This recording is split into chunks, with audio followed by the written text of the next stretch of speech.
दादा वो आज तो आप हमें अरबियों की बैठक में ले आए हैं। अल्हम्दुलिल्लाह। मैंने कहा अली क्या याद करेगा कि किस दादे के साथ गया हूँ, और अल्लाह पाक ने कैसा करम किया कि हमें दो बहुत प्यारे बेटों की तरह मिल गया, गाइड भी बेटों की तरह और जो लेके आए वो भी बेटों की तरह। ये इनकी मजलिस, इसको कहते हैं मजलिस। मजलिस कहते हैं बैठने की जगह को। शेख ऐसे बैठा करते थे। पहले टेलीफोन जो होता था ना अली, वो ये ऐसे होता था। वो टीवी देखो, ये तो टीवी हमने अपनी आंखों से देखे हुए हैं, और साथ में ये रेडियो, पुराने ज़माने का रेडियो।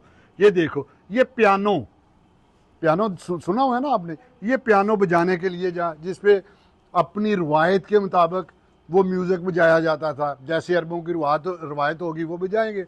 ऊपर देखे वो पुराने वो बाज, ये साथ में सरंगी, जैसे म्यूज़िक का सामान जिसे हम कहते हैं, ये वो है। वो चाय पीने के लिए केतलियाँ वगैरह, ये गिटार, और साथ में बंसरी।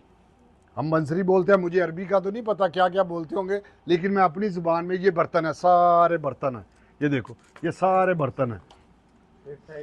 हाँ, ये टाइप वाली मशीन। ये कुरान जो जिसको नहीं दिखता ना, ये वो कुरान है। हाँ। इसे हाथ में लेके हाँ। लोग पढ़ते थे। सही है।